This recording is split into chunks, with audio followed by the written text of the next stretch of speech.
ఈరోజు దాదాపుగా 8 రోజులు గడుస్తున్నా ఇప్పటి వరకు ముఖ్యమంత్రి గారు ఇక్కడికి రాకపోవడం, ఇక్కడ పరిస్థితులను ఇక్కడ ఉండి సమీక్షించకపోవడం, మంత్రులు మరి చుట్టపు చూపు లెక్క పిక్నిక్ వచ్చినట్టు వచ్చిపోవడం చాలా బాధాకరం. మరి ఈ ప్రాంతంలో 40 సంవత్సరాల క్రితం మొదలుపెట్టినటువంటి ఈ కార్యక్రమాన్ని సడన్ గా మరి ఎప్పుడు ఆపుకుంటూ గత ప్రభుత్వం కూడా ఇదే తప్పిదం చేసింది. మరి కాళేశ్వరానికి 1,00,000 కోట్లు ఖర్చు పెట్టి కనీసం 2-3 వేల కోట్లతో ఇది పూర్తి చేయాల్సినటువంటి ప్రాజెక్టుని ఈ ప్రభుత్వం ఎలాంటి మరి దీని మీద రీసెర్చ్ చేయకుండా, మరి దీంట్లో ఉన్నటువంటి అనేకమైనటువంటి అంశాలను మరి ఆలోచన చేయకుండా సడన్ గా వాళ్ళకో ఏటీఎం ఉండే మాకు ఏటీఎం కావాలన్నట్టుగా మొదలుపెట్టినటువంటి ఈ ప్రాజెక్టు చాలా బాధాకరమైన అంశం. ఏంటంటే ముఖ్యంగా ఎప్పుడైనా కూడా ఇలాంటి ప్రాజెక్ట్ చేసేటప్పుడు మరి geological survey of India clearances కావాలా, అదే మాదిరిగా ఇక్కడ ఉన్నటువంటి రాక్ స్టడీ జరగాల. మరి ఎన్నో అంశాలను వీళ్ళు పరిశోధన చేయకుండా మరి కాంట్రాక్టర్లు చెప్పినట్టుగా కాంట్రాక్ట్ ఇష్టానుసారంగా మొదలుపెట్టినటువంటి ప్రాజెక్టు వల్ల 8 నిండు ప్రాణాలు మరి వారి పరిస్థితి ఆందోళనకరంగా ఉన్నదంటే అది బాధాకరంగా ఉన్నది. 8 నిండు ప్రాణాలు ఈరోజు మరి ప్రాణాలతో కొట్టుముట్టాడుతున్నటువంటి సందర్భాలు మనం కళ్ళారా చూస్తా ఉన్నాం. మరి ఇప్పటి వరకు మరి టన్నెల్ ని కట్ చేసేసి రెస్క్యూ ఆపరేషన్ చేయడానికి మీరు కనీసం 5 రోజుల సమయాన్ని తీసుకున్నారంటే మరి ఇంత బాధాకరమైన అంశం ఇంకొకటి లేదు. కనీసం టన్నెల్ ని కట్ చేసి మరి రెస్క్యూ ఆపరేషన్ మొదలు పెట్టడానికి 5 రోజుల సమయం ఎందుకు పట్టిందో కూడా మీరు సమాధానం చెప్పాలా. ఈ రోజు కేవలం నేను రాజకీయం చేయదలుచుకోలేదు, కానీ ఈ రోజు ఉన్నటువంటి పరిస్థితుల్లో మరి ముఖ్యమంత్రి గారు మరి ఇరిగేషన్ మంత్రి గారు మధ్యలో కోఆర్డినేషన్ ప్రాపర్ గా ఉన్నదన్న మరి అనుమానాలు మాకు వస్తా ఉన్నాయి.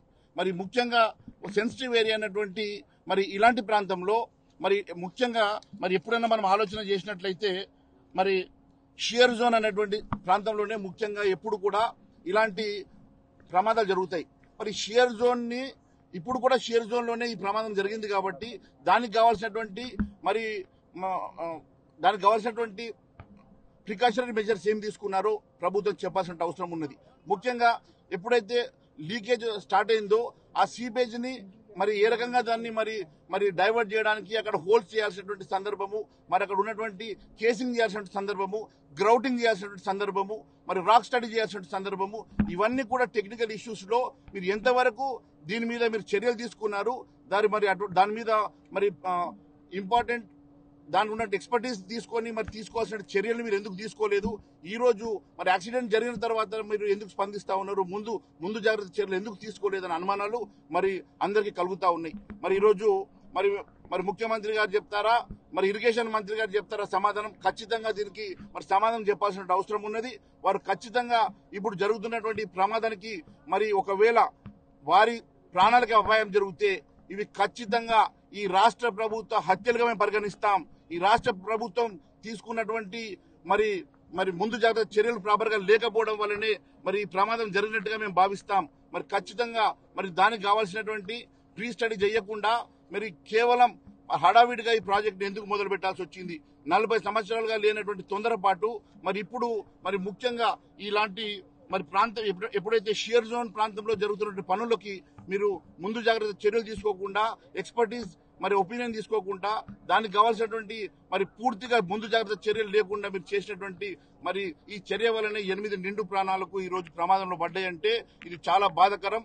మరి ఈ ప్రమాదం తెలిసిన వెంటనే గౌరవ ప్రధానమంత్రి మరి వెంటనే స్పందించి మరి 10 నిమిషాల్లోపు ఇక్కడ ముఖ్యమంత్రి గారితో మాట్లాడిన తర్వాత కేంద్ర ప్రభుత్వం నుంచి అన్ని రకాల సహాయ సహకారాలు అందించడానికి అన్ని డిపార్ట్మెంట్స్ ఇక్కడ వచ్చేసి రెస్క్యూ ఆపరేషన్స్ చేస్తా ఉన్నాయి. మిలిటరీ కానివ్వండి, పారామిలిటరీ కానివ్వండి, నేవీ కానివ్వండి, మరి కావాల్సినటువంటి మరి రెస్క్యూ టీమ్స్ అన్ని కూడా ఈ రోజు వచ్చి మరి రెస్క్యూ ఆపరేషన్స్ చేస్తా ఉన్నాయి. కేంద్ర ప్రభుత్వం మరి ఇన్ని రకాలుగా ముందు జాగ్రత్త చర్యలు ఇన్ని రకాలుగా రెస్క్యూ ఆపరేషన్ చేస్తున్నప్పటికీ ముఖ్యమంత్రి గారు వచ్చి దీన్ని ఇక్కడ ఉన్నటువంటి పరిస్థితిని మరి అంచనా వేయడానికి వారు రాకపోవడం, సందర్శించకపోవడం చాలా బాధాకరంగా ఉందని తెలియజేస్తా ఉన్నారు. ఈ రోజు కల్లా రెస్క్యూ ఆపరేషన్స్ జరగచ్చు అనే నేపథ్యంలో నిజంగా అటువంటి సినారియో ఉందా, ఎలా ఉందో తెలుసుకునే ప్రయత్నం చేద్దాం.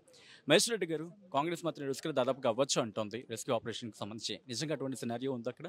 చూడండి, దాదాపు 8 రోజుల నుంచి ఇక్కడ నేషనల్ టీమ్స్ అన్ని కూడా పనిచేస్తూ ఉన్నాయి. ఇన్సిడెంట్ జరిగినటువంటి వెంటనే ప్రధానమంత్రి గారు ముఖ్యమంత్రితో మాట్లాడడం, సహాయక చర్యల కోసం నేషనల్ మరి రెస్క్యూ టీమ్స్ అన్ని కూడా పంపడం జరిగింది. పారామిలిటరీ కానివ్వండి, మిలిటరీ కానివ్వండి, నేవీ కానివ్వండి, అన్ని టీమ్స్ ఇక్కడ వచ్చి పనిచేస్తూ ఉన్నాయి. 8 రోజుల నుంచి మరి ఆ రెస్క్యూ టీం కోసం చివరి వరకు కూడా వాళ్ళు వెళ్ళి మరి అక్కడ యాక్సిడెంట్ జరిగినటువంటి ప్లేస్ని ఐడెంటిఫై చేశారు. నేను జియోలాజికల్ సర్వే వాళ్ళు కూడా వచ్చేసి మరి అక్కడ 2 చోట్ల 4 మరి చిత్రాలు ఉన్నట్టుగా వాళ్ళు మరి గ్రహించగలిగినారు.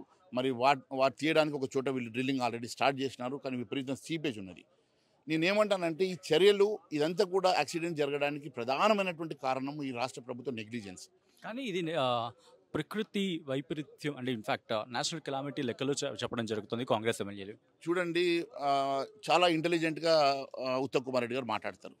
నేను ఒకటే అడుగుతా ఉన్నాను, 40 సంవత్సరాల క్రితం మొదలుపెట్టినటువంటి ఈ టన్నెల్ వర్క్ సడన్గా మీరు ఓపెన్ చేసి మళ్ళీ దీన్ని రీఓపెన్ చేసి మళ్ళీ ఎప్పుడు టీఆర్ఎస్ వాళ్ళు మధ్యలో వదిలేశారు, దాని తర్వాత కాంగ్రెస్ వాళ్ళు వదిలేశారు, తర్వాత టీఆర్ఎస్ వాళ్ళు వదిలేశారు, మళ్ళీ మీరు ఓపెన్ చేశారు కదా. మరి జనరల్గా ఏదన్నా ఓపెన్ చేసే ముందు ఇది వరల్డ్స్ లార్జెస్ట్ టన్నెల్, దీనికి ఎన్నో ఇష్యూస్ ఉన్నాయి. ఆ ఇష్యూస్ అన్నీ కూడా మీరు ఆలోచన చేయకుండా సడన్గా మీరు ఓపెన్ చేసే ముందు జియోలాజికల్ స్టడీ చేశారా, జియోలాజికల్ సర్వే ఆఫ్ ఇండియా కానివ్వండి, లేకుంటే అక్కడ ఉన్న రాక్ స్టడీ కానివ్వండి, లేకుంటే డిఫరెంట్ జనరల్గా ఇది షియర్ జోన్లోనే యాక్సిడెంట్ జరుగుతూ ఉంటాయి. ఈరోజు కూడా ఈ జరిగింది షియర్ జోన్ అనే చెప్తా ఉన్నారు. షియర్ జోన్ యాక్సిడెంట్స్ జరుగుతాయి అన్నప్పుడు అక్కడ మీరు ఎక్కడైతే సీపేజ్ వస్తుందో సీపేజ్కి గ్రౌటింగ్ చేయాలా, మరి వాటర్ వచ్చినటువంటి వాటర్కి డ్రైన్ అవుట్ చేయడానికి అక్కడ హోల్స్ ఉండాలా. ఎప్పుడో 30-40 ఏళ్ళ కింద ప్రాజెక్టు అవన్నీ హోల్స్ని కూరుకుపోయినాయి అంటున్నారు. మరి అవన్నీ హోల్స్ని కూడా మీరు వీళ్ళు రీఓపెన్ చేయలేదు. సీపేజ్ ఉన్న దగ్గర గ్రౌటింగ్ చేయకుండా, కేసింగ్ చేయకుండా, ఇలాంటివి మరి ప్రివెంటివ్ మెజర్స్ తీసుకోకుండా మీరు సడన్గా కాంట్రాక్టర్ మీద పెట్టేస్తే కాంట్రాక్ట్ డబ్బులు మిగిల్చుకోవడానికి ఆయన ఏదో హడావిడి పన్ను మొదలు పెడితే వీళ్ళు 8 నిండు ప్రాణాలు ఈరోజు మరి కొట్టుమిట్టాడుతున్న సందర్భం. మేము ఒకటే అడుగుతా ఉన్నాం, రేపేమైనా జరిగితే దీనికి పూర్తి బాధ్యత ఈ రాష్ట్ర ప్రభుత్వమే తీసుకోవాలి. ఇది ఒకవేళ ఆ 8 మంది చనిపోతే ఇది ప్రభుత్వ హత్యలుగా మేము భావిస్తాం. మీరు వెంటనే ఇప్పుడు ఇలా రెస్క్యూ టీం వచ్చి ఇంతమంది 8 రోజుల నుంచి చేస్తూ ఉన్నారు. మంత్రులు మాత్రము షికారుకు వచ్చినట్టుగా హెలికాప్టర్లో వచ్చేసి మరి హెలికాప్టర్ వెళ్ళిపోవడము.